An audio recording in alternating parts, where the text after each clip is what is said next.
Bienvenue, mesdames et messieurs, dans Perfect Actu de ce vendredi, le tout dernier numéro de la semaine. C'est toujours un plaisir de commenter et de décrypter ensemble avec vous l'actualité de la République démocratique du Congo qui reste marquée par la campagne électorale. Moïse Katumbi, candidat de l'opposition, se trouve présentement à Kamituga, dans la province du Sud Kivu. Il a fait également un carton plein après son passage hier dans la ville de Goma, mais aussi une assistance aux déplacés de guerre ce matin. Et il est toujours assisté avec l'ancien Premier ministre Augustin Matata Ponyo, Franck Diongo, mais aussi Seth Kikouni. Et dans cette émission, nous allons devoir analyser sur les chances de l'opposition de pouvoir gagner la prochaine élection présidentielle. Et pour en parler, je reçois une jeune dame, elle est du LGD, Leadership et Gouvernance pour le Développement, où elle est secrétaire nationale en charge de la formation idéologique et politique. Elle s'appelle Madame Nadège Moutouti, avec qui nous allons devoir parler de toutes ces questions. Bienvenue, Madame. Merci de m'inviter sur votre plateau, c'est un plaisir et un honneur. Comment allez-vous? Très bien, et vous, comment vous allez? En forme. Alors, je suis tenté de vous poser la question de savoir, oui. À vous voir, vous êtes encore jeune, vous pouvez vous lancer dans l'entrepreneuriat, dans les business, dans les affaires, mais pourquoi le choix de la politique? C'est une très bonne question. Peut-être vous focaliser aussi sur les mariages ou sur votre foyer. Les mariages. Écoutez, moi je pense que dans chaque société et toutes les histoires des civilisations, il y a toujours eu des moments, des bouleversements, des jeunes et des personnes beaucoup plus jeunes que moi à s'inscrire sur les chemins du développement et sur les chemins de l'action. Et c'est comme cela que moi j'ai défini la politique.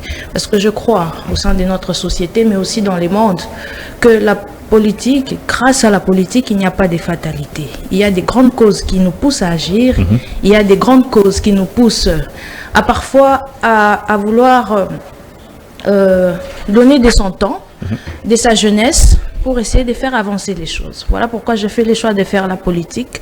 C'est une passion. J'aimerais apporter ma pierre à l'édifice. J'aimerais également inspirer les jeunes qui me suivent, les jeunes femmes, pourquoi pas les jeunes hommes qui me suivent et qui peuvent voir en moi ces sursauts du développement, ces sursauts de courage, parce que je pense que nous avons toujours quelque chose à donner pour notre pays et il faut faire quelque chose pour son pays. Alors, pourquoi le choix du LGD comme parti politique?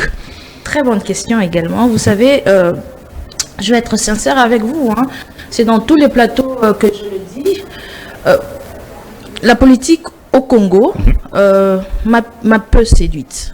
J'ai quand même eu du mal à me lancer parce que je ne voyais pas une offre politique qui s'alignait vraiment ou qui cheminait avec mes convictions, avec mes ambitions. Et donc, au départ, j'y croyais pas beaucoup. Mais lorsque les présidents Matata lance son parti politique, lorsqu'il fait son discours à Showbuzz, lors de son premier congrès, je comprends que là, nous sommes en face d'un moment historique, un moment de bouleversement qui allait permettre à la jeunesse qui ne se retrouvait pas à l'offre politique qui était bien vendue, mais cette jeunesse qui ne se retrouvait pas à cette particularité qui fait qu'un homme d'État soit ce qu'il est.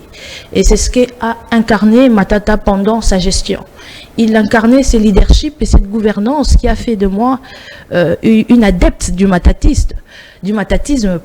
Et donc, j'avais besoin de ces moments-là, de cette personne-là qui incarnait ce leadership, qui incarnait cette bonne gouvernance, cet homme d'État qui par ses œuvres, mais parlait mieux que les verbes. Voilà. Très bien, vous faites votre entrée dans la politique active, vous décidez de rejoindre finalement le LGD. Et ça va assez rapidement. Vous êtes directement nommé secrétaire national chargé de la formation politique et idéologique. Comment c'est arrivé? N'est-ce pas parti trop vite pour vous? Vous savez, aux âmes bien nées, la valeur n'attend pas les nombres d'années. Vous le savez si bien que moi. Je pense que M. Matata, c'est l'homme de la rigueur. C'est quelqu'un qui pioche dans la finesse. Il n'a fait que piocher dans la finesse. Je suis une femme, on vous le dira, qui travaille sans répit, qui dort que très peu, une couche tard. Les gens qui me connaissent bien le savent. Donc je suis une femme qui, face au travail, je ne recule pas. Donc je travaille durement, j'arrive au parti, je connaissais personne, j'arrive un peu comme tout le monde. Bon, je ne sais pas s'il y avait des gens qui étaient parachutés. Moi j'arrive parce que je vois les congrès à la veille, je suis séduite. D'abord, qui vous invite au LGD? Personne m'invite, je vois les congrès. Alors j'ai essayé de me renseigner, il y avait un site, je vois que c'est pas très loin de chez moi, c'était sur Ngouma. Moi j'habite, donc c'était sur Joli Parc, les quartiers, et moi également j'habite Joli Parc, donc c'était pas très loin de chez moi. Je dis, écoute, bon, je vais m'y rendre, c'est un nouveau parti, un parti jeune, je peux apporter quelque chose dans ces partis. J'y croyais, surtout que c'était M. Matata qui portait les drapeaux de ses leaderships. Pour moi, c'était un rêve qui s'est concrétisé. Alors j'y vais, je m'y rends, mais le président Matata n'était pas à Kinshasa à cette époque. Je pense qu'il était à l'étranger, donc j'ai fait plus ou moins 2 mois sans savoir précisément où il est. Mais j'étais tellement passionnée et tellement engagée que c'est très vite parti parce que les fruits de mon travail s'est fait ressentir. Alors là, vous êtes candidate députée nationale à Lukunga. Est-ce qu'on peut savoir les motivations? C'est quoi justement les raisons qui vous poussent à briguer la députation? Comme je l'ai dit au début de mes propos, vous savez, il est question d'agir. Agir, mais de quelle manière? Agir à quel moment et agir pour quelle finalité? Lorsque je décide d'être candidate aux élections législatives, c'est à l'issue de beaucoup de réflexions, mais aussi après avoir écouté les personnes à qui je m'ai frottée. Parce que je suis une femme également des terrains, bien que je suis une femme, bon, j'ai plusieurs casquettes, hein. Je suis une femme des lettres, j'aime beaucoup les verbes, je suis une femme également d'action, une femme politique, mais également une femme des terrains. Donc j'ai formé plus de 3000 personnes en moins d'une année, parce que je suis, comme vous l'avez si bien défini, je suis en charge de la formation politique et idéologique. Je me suis souvent frottée à ces personnes. Et ces personnes ont toujours exprimé ces besoins, ont toujours vu en moi cette lumière, cette étoile qui pouvait porter très haut leurs revendications. Donc, je n'ai fait que répondre à l'appel, à un appel qui avait son sens, à un appel qui avait tout pour me pousser à l'action, à un appel qui était impératif parce que nous sommes face à l'aube d'une élection qui nous permettra de changer les cours de l'histoire de notre pays. Parce que j'aimerais le dire ici, et les gens qui me suivent, vous savez, une élection, qu'est-ce qu'elle régorge? Une élection régorge une dualité. Une dualité qui est caractérisée par une régression, c'est ce que nous avons vécu durant ces 5 ans, ou une progression, c'est ce que nous vivrons après avoir fait partie, M. Tshisekedi, qui est candidat aux élections présidentielles. On va en parler. Tout à fait, mais j'aimerais aller au bout de ma réflexion. Cette dualité, elle est vitale pour notre population. Après avoir vécu 5 ans de misère, après avoir vécu 5 ans de guerre, je pense qu'il est important de faire un virage à 360 degrés pour vivre la progression, pour vivre les développements, et ça viendra parce que vous observez, vous voyez les bouleversements des Congo et Amakasi qui s'effectuent déjà à l'Est, mais ça va très bientôt embrasser tout l'étendue du pays. Vous présentez Matata Ponyo comme l'homme de la rigueur, mais il y a d'autres personnes qui estiment que Matata Ponyo fait partie aussi de ces acteurs politiques qui ont ruiné systématiquement le pays. D'ailleurs, là, à ce jour, il est poursuivi dans cette affaire Bukanga-Lonzo où on parle de la volatilisation de plus de 200 millions de dollars américains. Pourquoi avez-vous fait le choix de Matata Ponyo alors que c'était vos premiers pas en politique? Vous savez, des accusations sans preuve, sans fondement, sans éléments tangibles qui démontrent qu'il a vraiment volé, c'est une escroquerie politique. Ce qui s'est passé avec M. Matata, avec cette histoire des Bukanga-Lonzo, nous savons tous que c'était une forme de démagogie bien habillée pour salir une personnalité, un homme d'État qui a un bilan costaud et qui briguait pour la présidence. Ce n'était que ça. M. Matata, individu citoyen congolais simple, il n'aurait pas dérangé le pouvoir. Mais M. Matata, avec sa belle veste, des candidats aux élections présidentielles, dérangeait. Et donc, il fallait trouver quelque chose qui allait ralentir sa marche, qui allait salir un peu son beau manteau, parce que c'est l'homme du bilan. Il a été défini longtemps comme étant les candidats du bilan. Et donc, M. Matata avait tout pour faire peur. Et donc, il a fait peur au pouvoir et il fallait un dossier. Comment ça? Comment pouvez-vous dire que Matata faisait peur au pouvoir? Écoutez, lui qui a décidé à ce jour de se rallier à Moïse Katumbi. Monsieur Matata ça prouve à suffisance qu'il n'était pas très assis sur le terrain. Non. Monsieur Matata a donné des insomnies au pouvoir. Ah bon? Oui, et il continue d'en donner. Parce que s'est retiré, il ne s'est pas retiré, il s'est simplement allié. Donc les Congo sera géré par des personnes qui, par une unité, par une efficacité, des personnes qui se sont mis ensemble pour faire avancer les Congos. Donc moi, je ne considère pas ça comme une personne qui s'est retirée. Au contraire, c'est quelqu'un qui s'est mieux aligné pour être plus efficace. En quoi Matata peut-il faire peur à ses pouvoirs, lui qui a un parti qui vient à peine de voir le jour, un parti qui n'est pas aussi implanté que l'UDPS ou tous ces partis qui forment aujourd'hui la coalition au pouvoir? En quoi Matata peut-il inquiéter le pouvoir en place? Écoutez, c'est pas votre ancrage qui définit qui vous êtes. Nous avons eu M. Fayoulou en 2018 qui n'avait pas des partis, il avait bénéficié du soutien de certains leaders. Donc vous voyez que vous me rejoignez quand je parle d'efficacité. Parce que lors d'une élection, ce qui compte, c'est l'efficacité. C'est la stratégie efficace, la stratégie qui vous permet de gagner. Et c'est ce que M. Matata a fait. Il n'est pas question d'ancrage ou de popularité. Et même si c'est le cas, M. Matata, c'est une figure d'éproux.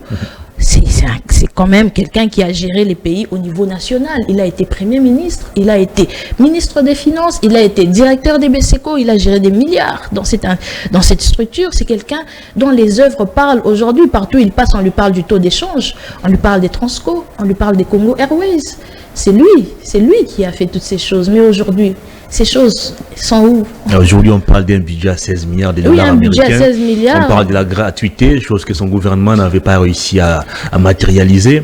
On parle des Transacadémia. Les étudiants ne souffraient plus pour se déplacer et aller à l'université ou à l'institut. Il ne faut pas se moquer des étudiants. C'est des acquis à consolider aussi. Il ne faut pas se moquer des étudiants. Ce sont des personnes qui ont souvent...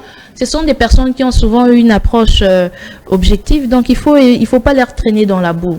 Aller à l'université avec des bus, on le faisait durant l'époque de M. Matata. Moi, j'étais ici en Polytechnique, à l'Unikine. J'allais, grâce à Transco, je n'allais pas en voiture parce que je n'en avais pas besoin. On parle des Transacadémies aujourd'hui. Mais écoutez, j'ai bénéficié... Toute une entreprise focalisée sur les étudiants. Écoutez, on ne doit pas mettre la charrue avant les bœufs. Les étudiants, en ce moment, ils ont besoin d'abord d'avoir un système éducatif qui leur permet de travailler dans les normes, des conditions qui leur permet d'étudier, comme des personnes normaux. Allez dans les universités, vous verrez que c'est des coquilles vides aujourd'hui. Donc je pense qu'il est important aujourd'hui de parler du fond avant de parler de la forme. Très bien. Entrer dans un bus pour se rendre dans des structures défaillantes, ce n'est pas ça le leadership. Donc je pense qu'en ce qui concerne les étudiants, l'enjeu est ailleurs. Mais quand c'est bien fait, il faut applaudir. Mais je pense qu'il y a la volonté de bien faire. Les pouvoirs en place, on peut sentir qu'il y a la volonté de bien faire, mais une bonne volonté mise en œuvre, sans méthodologie sérieuse et sans planification sérieuse est une escroquerie politique. Et c'est ce qui s'est fait pendant ces 5 ans. Les budgets à 16 milliards de dollars ne vous disent rien. 16 milliards. Vous vous êtes arrêté à 4 milliards, je pense. Attendez, avec Sama et Fatih, on est à 16 milliards. C'est une très belle question. Écoutez, 16 milliards. Mais dans les 16 milliards, d'ailleurs, c'était 15,8. C'était pas 16 milliards. Et puis, c'était un budget, je doute fort qu'ils ont atteint ces budgets. C'était des prévisions budgétaires. Et donc, dans ces budgets-là, plus de 38% de ces budgets est alloué au fonctionnement et à la paye des institutions. Donc, c'est un budget de consommation qui ne sert absolument à rien. Regardez comment ce budget est alloué en ce qui concerne la défense, parce que nous sommes complètement terrassés à l'Est par les petits Rwandais. Mais comment ce budget est alloué en ce qui concerne la défense? Comment ce budget est alloué en ce qui concerne l'éducation? C'est cela l'enjeu. C'est cela la vraie question. Nous avons des institutions qui bouffent ces budgets, qui gonflent ces budgets, parce qu'ils savent que c'est à travers ces budgets qu'ils vont vivre et qu'ils vont exister. Combien sont payés les fonctionnaires et combien sont payés ceux qui nous gouvernent? C'est ça les vraies questions et c'est ça les vrais enjeux. Et un budget de 15,8 milliards qui a produit quoi en 5 ans? Parce que nous, en 4 ans, nous avons pu avoir Congo Airways, nous avons pu avoir Transco, nous avons pu construire des écoles, nous avons pu construire des hôpitaux, nous avons pu assainir la route, nous avons pu agir pour les Congolais, pour les peuples. Un budget de 15,8, qu'est-ce que ce budget a produit? C'est un budget de consommation, nous n'en voulons plus. Il faut que ces gouvernements partent. Et nous sommes unis à travers une stratégie gagnante qui nous permettra de mettre dehors ceux qui ont fait de cette République et de ces pays un pays de régression. Il faut un changement de régime et les élections approchent, la campagne électorale se poursuit. Moïse Katumbi, candidat de l'opposition, votre candidat, qui est d'ailleurs soutenu par le président de votre parti, Augustin Matata Ponyo, continue de battre sa campagne électorale. Il était hier à Goma, mais aujourd'hui il est au Sud Kivu, précisément à Kamituga. C'est aussi un carton plein, on va voir les images d'ici peu. Quelle est la stratégie pour vous de l'opposition pour battre Félix Tshisekedi? Vous savez, la première stratégie, c'est d'abord l'unité. Parce que quand vous observez, quand vous jetez un œil sur l'histoire politique de notre pays, ça a toujours été la politique de diviser pour mieux régner. Donc la première stratégie, c'est l'unité. La deuxième stratégie, c'est de mettre ensemble des personnes qui ont un bagage de gestion, en termes de gestion, un bagage en termes de leadership, un bagage en termes de gouvernance. Ensuite, nous avons eu une équipe qui s'est rendue à Pretoria pour également, parmi ces travaux, il y a eu également l'élaboration d'un programme commun. Exactement. C'est-à-dire, nous avons un programme qui est également une stratégie de gouvernance qui va nous permettre, d'atteindre les résultats que nous voulons. Et donc, c'est ça la stratégie pour le moment. Et c'est la seule stratégie qui peut nous permettre de gagner et de mettre M. Félix Tshisekedi dehors. Parce que M. Félix Tshisekedi, face à Moïse Katumbi, face à Matata Ponyo, face à M. Seth et face même à M. Diongo, toutes ces personnes réunies, il n'a aucune chance de gagner. Et même face à un seul individu, même s'il était face à M. Matata, il n'a pas de chance de gagner parce qu'il n'a pas de bilan. Il n'a aucun bilan, il a 0 bilan. Est-ce qu'on peut encore parler à ces jours des conclusions ou des résolutions des assises qui ont été menées à Pretoria? Parce qu'aujourd'hui, il y a des candidats qui ne se retrouvent pas ou qui ne se retrouvent plus dans ces schémas, notamment les prix Nobel Dr Mukwege, mais aussi les candidats d'Elie Sesama qui avaient aussi mandaté des gens pour essayer de parler de tout ça. On a parlé du profil du candidat commun, du programme commun. Et puis on s'est réveillé un bon matin, c'est Matata qui décide de manière cavalière de se rallier à Moïse Katumbi, c'est Franck Diongo, c'est Seth Kikuni, et finalement les autres candidats ne se retrouvent plus dans ces schémas. Est-ce que Matata et Katumbi n'ont-ils pas roulé les autres candidats qui avaient mandaté aussi leurs représentants à Pretoria? C'est trop facile de le dire. Le rouler des grands messieurs comme ça, des personnes aussi aguerries, je pense pas. Je pense que nous devons poser la question dans l'autre sens. Est-ce que ces gouvernants qui ne veulent pas s'allier pour les besoins de la cause, est-ce pas ces gouvernants qui essayent de rouler les peuples? C'est la question que je me pose. Qu'est-ce qui s'est passé à Pretoria? Pretoria, vous avez la fondation Kofi Annan et l'Haïti qui invite les leaders à se réunir, mais les leaders ont envoyé des délégués. Voilà. Ils ont souvent fait ça. Hein. Ce sont des structures qui généralement interviennent en ce qui concerne les facilités politiques. Vraiment, non. Ils sont dans leur plus belle veste. Donc ils font ce qu'ils ont toujours fait. Ils se retrouvent à Pretoria. Les délégués ont demandé aux facilitateurs de libérer la salle, de leur laisser entre eux Congolais pour discuter et éclaircir certaines zones d'ombre, notamment les propos désobligeant qu'avait tenu M. Fayulu, pour qui j'ai beaucoup de respect, M. Fayulu, à Kikwit, traitant les opposants de ce que vous savez. Alors, ces représentants de M. Fayulu, les représentants de M. Fayulu ont promis à la délégation de parler avec M. Fayulu, et M. Fayulu allait appeler dans 2 jours les autres leaders pour essayer d'éclaircir ces zones d'ombre. Parce que vous savez, cheminer ensemble, c'est l'objectif. Mais pour cheminer ensemble, il faut une certaine dose de confiance et de respect. Et c'est ce qu'il fallait mettre. Il fallait vraiment essayer d'élaguer. Et M. Fayulu, 2 jours après, il n'a pas appelé les leaders. Il n'a absolument pas agi. Et donc, les 4 blocs, parce que à Pretoria, on avait invité les 5 poids lourds de l'opposition, notamment M. Mukwege, M. Matata, M. Fayulu, M. Katumbi et M. Delis Esanga. Donc, M. Fayulu, on les met en retrait parce qu'il n'appelle pas pour essayer d'éclaircir certaines zones d'ombre. Donc, les 4 avancent et cheminent ensemble. Et à l'issue de ces assises, il y a eu 2 commissions, l'une qui a été chapeautée par M. Godard Bilengue, qui est également candidat député national à Kasongo. Ça a été chapeauté par lui. À l'issue de ces travaux, il y a eu un programme commun. C'était lui qui était responsabilisé pour ces travaux. Et puis, on avait un autre volet, une autre commission qui s'occupait des critères. Parce que les choix s'est fait sur base des critères. Exactement. Qui s'occupait des critères et qui était chapeauté par Maître Diakese, que vous connaissez notamment parce que c'est l'homme d'Ensemble pour la République. Mais également l'homme qui a terrassé la rame, cette escroquerie politique. C'est un monsieur pour qui j'ai beaucoup d'estime et beaucoup de respect. Donc voilà, ça a été chapeauté. On avait monsieur Kamitatou qui était les rapporteurs. Donc à l'issue de ces travaux, nous avons eu un programme, un programme commun, nous avons eu des critères et les facilitateurs ont apporté certaines modifications en ce qui concerne les critères. Donc il y avait à la fois des critères objectifs, des critères objectifs et des critères subjectifs. À l'issue de ce qui était représenté, M. Moïse Katumbi, bien qu'ils étaient pratiquement à coude à coude avec M. Matata, surtout en ce qui concerne la gestion de l'État, mais en ce qui concerne les volets subjectifs, notamment la logistique, une certaine façon de former, les témoins, il avait une certaine longueur d'avance. Et donc, lorsque l'équipe, les délégués rentrent à Kinshasa, ils font rapport à leur président.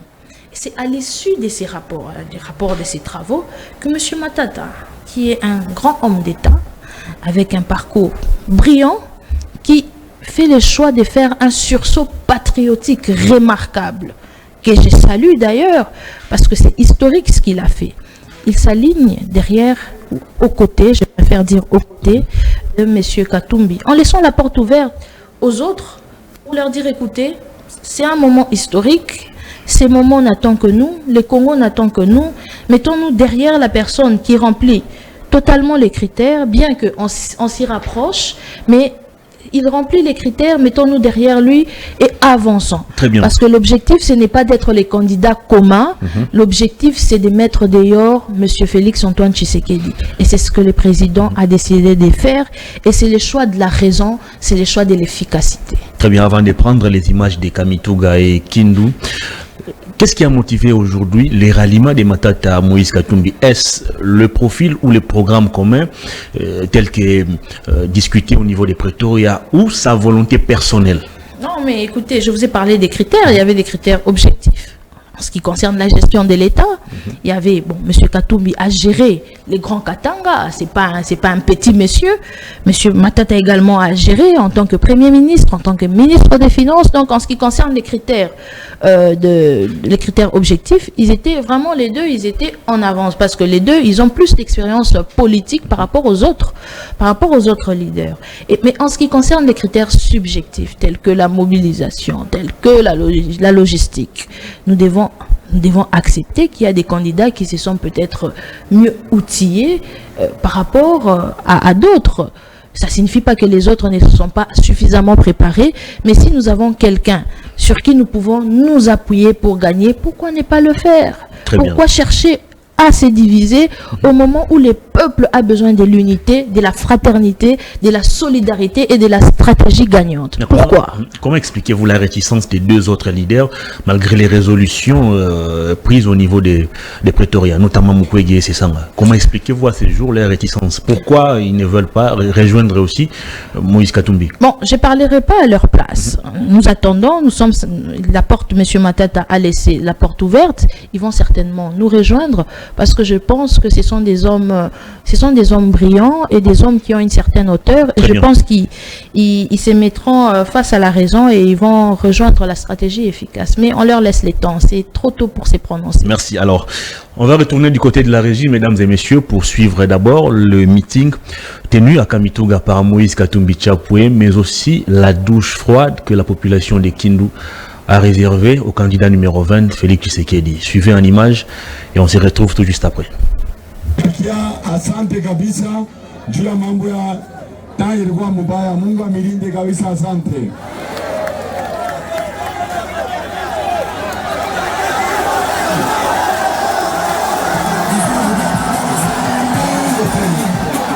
Na tafuta sema kidogo.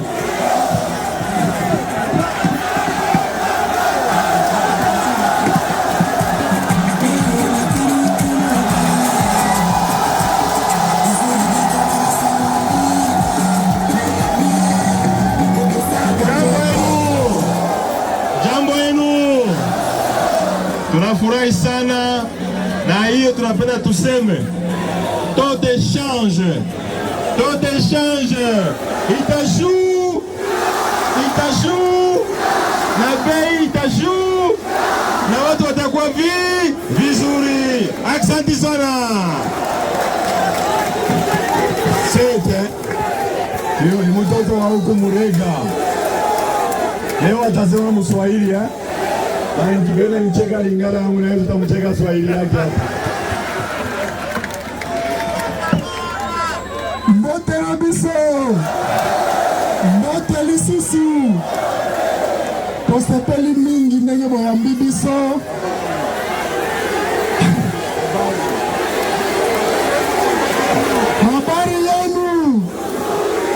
Habari yenu. Nasuki wana Messi. Jambo yenu. Ni mtoto wa hapa na Mapoli mtoto wa hapa. Tunasikilizana. Ile ni milomba ni courage. Hapana usikia nini? Hapana usikia nini? Mutishike boka, Mungu yuko na shie. Tumupigie Mungu mikono. Jambo yenu. Alors, amila mujie kwa mi.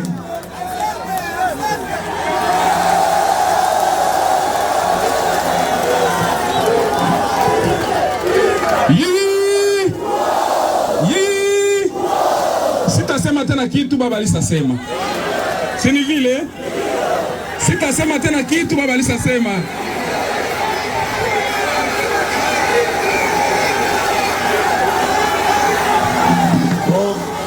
Asante sana, Mungu atulinde.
Très bien, nous sommes de retour sur ces plateaux, mesdames et messieurs. Vous avez suivi la descente à Kamituga du candidat numéro 3, Moïse Katumbi Tchapoué, mais aussi la réaction de la population des Kindu face à la demande du candidat numéro 20, Félix Tshisekedi. Madame Nadège Moutouti, je suis de nouveau à vous.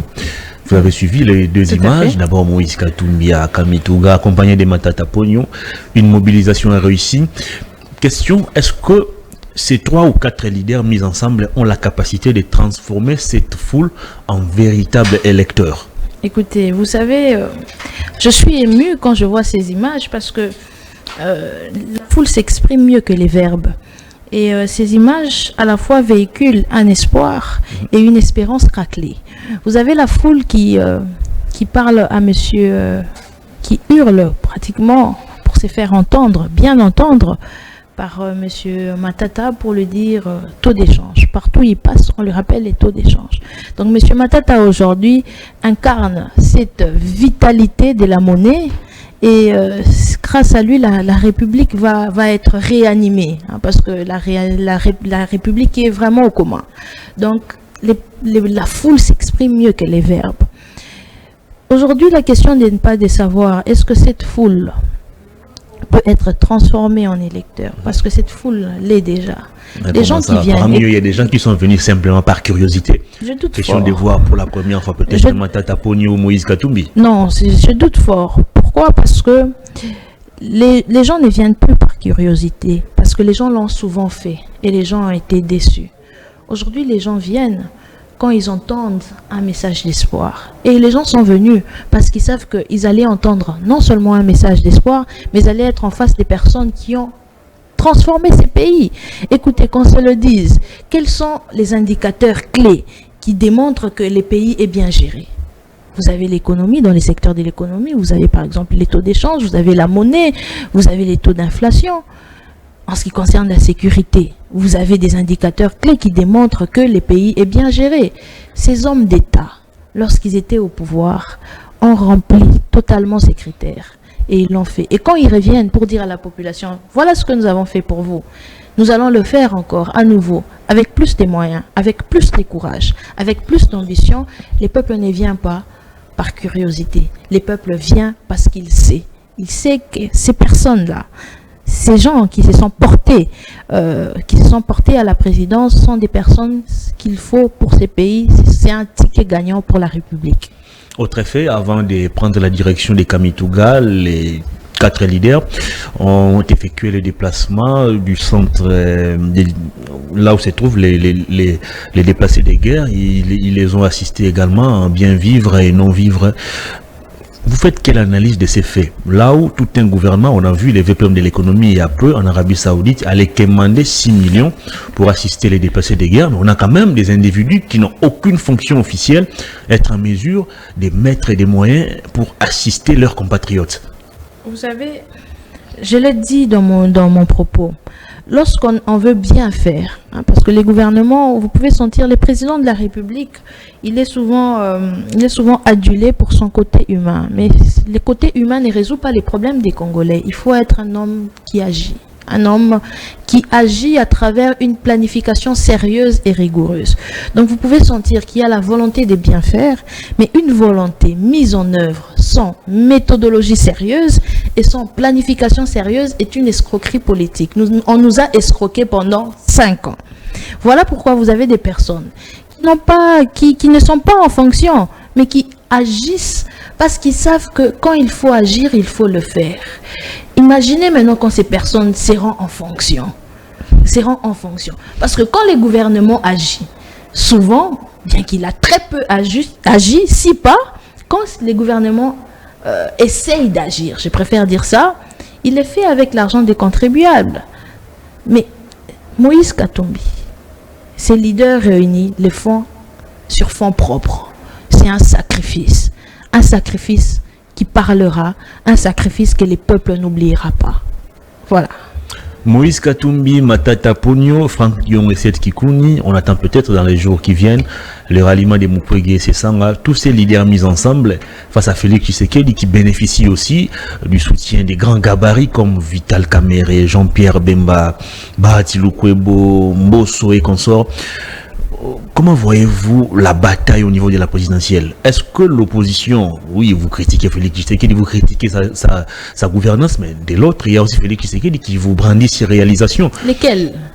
Je vous ai parlé ici de la gratuité de l'enseignement, la gratuité de la maternité. Écoutez, je vais vous dire une chose. Si vous tombez enceinte aujourd'hui, vous allez accoucher gratuitement. Je vais vous dire une chose. Vous savez, les grandes réformes, parce que la gratuité de l'enseignement en est une, ce n'est ni une nouveauté, ni une originalité, parce qu'elle puise ses racines de l'article 43 de notre Constitution. Mais cette gratuité... Mais 50 grammes à tata n'a pas été à mesure cette gratuité, attendez. Non, parce qu'il faut savoir les grandes réformes et les belles réformes. C'est une très belle réforme. Si on ne sait pas joindre à cet esprit réformateur les corps qualitatifs qui aura pour conséquence, en ce qui concerne la gratuité de l'enseignement, de transformer les bagages de nos enfants, et ces bagages qui leur permettra d'affronter les défis de la vie et à la fois de consolider ou bien de redorer notre pays, là on peut parler de la gratuité. Mais vous nous parlez d'une gratuité, qui est une réforme dans laquelle vous apportez pas les corps qualitatifs qu'il faut. Ça, ce n'est pas de la gratuité. Ça, c'est un voyage sans escale dans... je m'arrête là. C'est un voyage sans escale dans quelque chose qu'on ne maîtrise pas, dans quelque chose de défaillant. Et c'est très dangereux. Parce que lorsque l'éducation, lorsque la santé est négligée, et lorsqu'on n'y place pas la qualité, on envoie les gens tout droit vers à la fois un voyage à l'abrutissement en ce qui concerne l'éducation, mais également vers un voyage à la morgue. Parce que la gratuité de la maternité, la banque, vous avez l'OMS, avec son secrétaire général qui le dit si bien. La raison principale qui fait qu'une femme puisse mourir lors de l'accouchement ou pendant l'accouchement n'est pas la barrière financière, c'est la piètre prise en charge. Donc c'est à ce niveau-là que les présidents devaient joindre l'utile à l'idéal, et il ne l'a pas fait. Voilà pourquoi donc la gratuité de l'enseignement, voilà, la gratuité de l'enseignement, la gratuité de la maternité, c'est une autre forme de démagogie. Ça vous sera aussi profitable. Non, je vous promets que même les enfants du président ne peuvent pas aller donner la vie dans les hôpitaux défaillants, les hôpitaux quand vous arrivez, il n'y a pas d'électricité, il n'y a parfois pas de courant. Même ces enfants n'iront pas donner la vie là-bas parce que c'est dangereux. Et ils ont raison, parce que c'est dangereux. Et je ne conseillerais pas aux femmes de le faire. Donc le président ne doit pas placer la charrue avant les bœufs. Il doit d'abord penser la qualité. Ensuite, il va apporter la quantité. Donc le fond avant la forme. Mais le président s'est montré excellent dans la forme avant les fonds. Et ça, ce n'est pas élégant. Vous êtes le candidat des Occidentaux. Ça, c'est le discours développé par le président de la République, candidat à sa propre succession. Vous êtes le candidat fabriqué par l'Occident. Votre mission, c'est de brader toutes les ressources de la République démocratique du Congo. Si les Congolais vous font confiance, on va perdre ces pays. Ces pays sera liquidé et bradé. Vous répondez quoi face à cette accusation? Je demande au président de se calmer. Il est calme et serein. Non, qu'il puisse, quand je dis se calmer, c'est pas dans son attitude, c'est dans son discours. Parce que ça les déshonore. Un homme d'État ne parle pas n'importe comment. Là, il parle n'importe comment. Il parle comme un homme de la rue. Ça signifie quoi les candidats? Le président de la République, il est suffisamment informé. Non, ça signifie quoi les candidats? J'y arrive. Ça signifie quoi les candidats des Occidentaux? Ça signifie quoi? Les candidats qui vont jouer les jeux de l'Occident. Qui n'aiment pas que la RDC soit trempée. S'il y a quelqu'un qui peut être défini comme les candidats des Occidentaux, c'est d'abord je trouve c'est d'une bassesse inouïe pour les enjeux qu'il y a dans notre pays. Si quelqu'un doit être taxé des candidats des Occidentaux, mais c'est bien lui. Comment ça? Il a passé sa vie en Europe, il a passé sa vie à Bruxelles, il a fait plus de 600 voyages, il n'a jamais été là. Il n'est là que pour la campagne électorale. Nous avons vécu avec un président qui était démissionnaire. Il était tout le temps parti pour aller pleurer et gémir devant les Occidentaux. Les mêmes Occidentaux qu'il essaye de gratter un peu. Non, écoutez, nous devons être sérieux. Soyons sérieux. Un candidat, c'est celui qui parle du bilan quand il a géré les pays, et c'est celui qui parle du programme quand il veut gérer les pays. Il a demandé à la population si les travaux avaient évolué. Non, il ne s'est pas lui de demander. Non, mais vous voyez qu'il n'y a aucun sérieux. Comment un président de la République peut demander peut demander à des personnes à qui on a sans doute remis quelques billets des francs pour être là, si les travaux ont évolué. Quels travaux? Il doit nous dire, voilà ce que nous avons fait depuis que nous sommes au pouvoir. Voilà ce que nous avons accompli en ce qui concerne l'éducation. Voilà ce que nous avons accompli en ce qui concerne les infrastructures. Voilà où nous avons pris les pays. Voilà où nous sommes arrivés. Et justement, il y a aussi ce que nous avons fait. Le président nous a rappelé le taux de desserte en électricité, quand lui, il est arrivé au pouvoir, était de 9%. Mais ça, c'est Aujourd'hui, nous sommes à 20%. Mais ça, c'est une autre bêtise. Parce que c'est 20%. C'est 20% qui est les reflets de la médiocrité.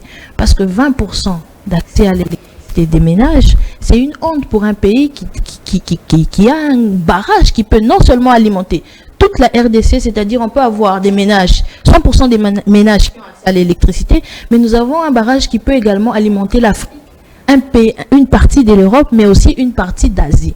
Donc c'est une bêtise de le dire. Ce n'est pas élégant. Le président doit être calme. Il doit se calmer dans son discours parce que plus il parle, plus il raconte des choses qui ne sont pas à son avantage. Mais comme le dit Camus, la bêtise insiste toujours, alors le président insiste. Voilà. Très bien. On va évoluer cette fois-ci pour parler de votre candidature. Vous êtes candidate à la députation nationale dans la circonscription électorale de Lukunga, numéro 827. Voilà. C'est quoi vos motivations? Ou qu'est-ce que vous attendez faire de votre mandat de député national? Est-ce que vous ne serez pas comme tous ces députés dormeurs à l'Assemblée nationale? Qu'est-ce que les Congolais doivent espérer de vous? Non, mais vous, déjà sur les plateaux, vous vivez ma vitalité, n'est-ce pas? Sur les plateaux et au Parlement, c'est autre chose. Non, mais ça, c'est une parenthèse. Écoutez, je pense que le pays a besoin des jeunes qui ont d'une certaine fraîcheur. Le Parlement a besoin d'être rafraîchi. Ça, c'est la forme. Hein, ça, c'est pas les fonds. Mais si nous devons parler du fond, quand vous regardez l'Assemblée et les réformes qui ont été votées ou qui ont été actées, il y a des belles réformes. Mais ces réformes ne prennent pas corps.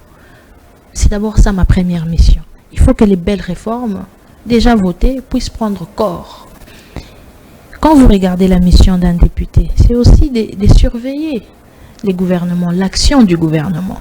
Comment est géré les budgets qui est alloué? Parce que les parlements, les budgets passent par les parlements. Et les parlements doivent voter également pour faire passer ces budgets. Mais après avoir analysé les budgets et après avoir acté ces budgets, il faut qu'on suive, qu'on se rassure que les budgets pour lesquels nous avons voté a été alloué convenablement et les travaux ont été faits. Mais est-ce que les députés le font? Ils ne le font pas. Et je pense que en tout cas en ce qui concerne notre pays, c'est les deux grands leviers sur lesquels il faut s'appuyer. C'est les deux grands volets sur lesquels il faut marteler. Au-delà de ça, nous avons des belles réformes que nous aimerons également faire profiter à la population des réformes. Par exemple, l'une des premières réformes, moi j'aimerais qu'on puisse revoir à la baisse les trains de vie des institutions. Et même les trains de vie des députés. Un député ne peut pas gagner 21 000 $. C'est une aberration. Je vous le dis. Là, je suis obligé de vous stopper tout de suite. Nadège Moutouti est député national. Et on te dit, non, voilà madame, il faut faire du sacrifice. On va plus te payer 21 000 $ et à la place, on te donne 1 000 $. Mais ça, c'est pas un sacrifice. C'est la rationalité. Non, attendez, on te donne 1 000 $. Et comment vas-tu réagir? Non, écoutez, je peux travailler pour... C'est bien de développer tous ces discours. Écoutez, mais non, ce ne sont pas des discours. On vous attend à l'œuvre. Ce ne sont pas des discours. Je préfère que vous puissiez peut-être me juger après mon travail, lorsque je serai au Parlement, parce que je serai au Parlement. Après mon travail, vous allez juger. Qu'est-ce qui vous garantit que vous serez élu? Je serai élu parce que je suis en train de battre, parce que je suis en train... C'est le fief des poids lourds. C'est les peuples qui décident. Poids lourd, ça ne veut rien dire. Nous avons eu des personnes qui étaient convaincues qu'ils allaient gagner parce qu'ils se considéraient comme étant des poids lourds. Mais un poids lourd, quand vous avez simplement de l'argent, je doute fort. Un vrai poids lourd, c'est celui qui a des gens qui ont de la notoriété, des gens qui non, ont fait mais ce sont des gens qui... droit législature. Citez-moi 5 personnes qui ont transformé Lukunga ou qui ont fait passer des réformes qui ont transformé Lukunga. Des personnes qu'on peut considérer comme des poids lourds. Eliezer Ntambwe. Qu'est-ce qu'il a fait? Il a fait voter la loi sur les femmes sages, comment on l'appelle? Sages, femmes ou femmes sages? Écoutez, s'il vous plaît, vraiment, d'ailleurs, c'est mieux de ne pas entrer dans ces débats d'individus, c'est rabaissant. Monsieur Eliezer, écoutez, s'il vous plaît, tout ce que moi je veux vous dire est que poids lourd, ça ne veut rien dire quand ce n'est pas accompagné d'un bilan. Le peuple a besoin qu'on puisse réfléchir les parlements, qu'on puisse apporter des personnes, non seulement qui a la hargne du changement, mais des personnes également qui ont une certaine éthique. La majorité des poids lourds n'ont pas d'éthique. Ce sont des vendus, nous les savons tous. Et c'est ces vendus qui représentent les peuples. Non, il faut à la fois joindre à l'action une certaine éthique.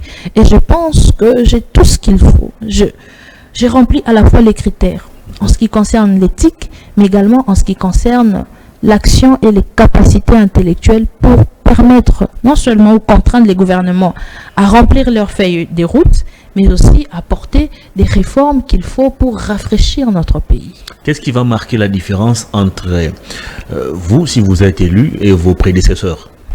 Bon, moi, je me compare pas à mes prédécesseurs. Moi, je vais travailler. Je vais travailler pour mon peuple. Ils ont promis aussi de travailler. Oui, ils ont promis. Écoutez, moi, je vais travailler. Je vais travailler. C'est pas parce que quelqu'un vous a promis qu'il allait travailler et qu'il l'a pas fait qu'il faut aller. Ils ont promis des fouettés, des chicotés. Il faut que nous soyons et après, sacrifiés. Plus rien. Nous n'allons pas payer des erreurs des autres. Non, je refuse d'être celle qui paye pour les erreurs des autres. Je ne veux pas, je n'en veux pas et je n'en voudrais jamais. Je suis celle que je suis Nadège Moutouti et je vous dis que je vais travailler parce que je suis une femme qui a une certaine éthique et qui a un sens élevé de leadership et de travail. Très bien. On a terminé l'émission, la caméra est devant vous. Oui. Votre dernier message au public et on va se séparer. Alors, au public, je dirais que nous sommes à l'aube d'une élection. Donc à l'aube d'un bouleversement. Et je l'ai dit au début de mes propos. Regardez cette caméra. Il faut que je regarde là. Okay. Voilà. Nous sommes à l'aube d'une élection, à l'aube d'un bouleversement. Un bouleversement qui regorge en elle une dualité. Donc vous avez soit, il faut faire les choix entre la régression, c'est ce que nous avons vécu pendant ces 5 ans. Donc où vous faites les choix de la progression, du développement, c'est ce que nous vous proposons dans Congo et Amakasi. Alors je vous invite à voter le numéro 3, qui est M. Moïse Katumbi, qui est les tickets gagnants, la personne qui va nous permettre de sortir de ces trous, hein, parce que nous sommes tombés très bas, trop bas. Nous avons besoin de quelqu'un qui a mis autour de lui une certaine unité qui permet de redorer notre pays. Donc j'invite la population à voter utile, à voter le numéro 3, mais j'invite également la population à opter pour ma candidature en ce qui concerne les élections législatives. Donc votez 827 et je vous dis également de faire preuve des bravoures comme vous l'avez fait en 2018, parce que c'est grâce à vous qu'en 2018 nous avons eu l'alternance et c'est grâce à vous également qu'en 2023 nous aurons une deuxième alternance pacifique. Voilà, merci. Madame Nadège Moutouti, grand merci à vous pour votre disponibilité. Merci à vous pour votre invitation et j'espère revenir à tout moment. Bientôt. À tout moment, en tout cas. Et je rappelle que vous êtes secrétaire national en charge de la formation idéologique et politique du LGD, Parti Chera Matata Pogno. Exactement. Merci. Merci. Ça en est fini pour aujourd'hui, mesdames et messieurs. Grand merci à toute l'équipe technique. Grand merci à vous pour votre sympathique et réelle attention accordée à cette émission. On se retrouve très prochainement. Au revoir.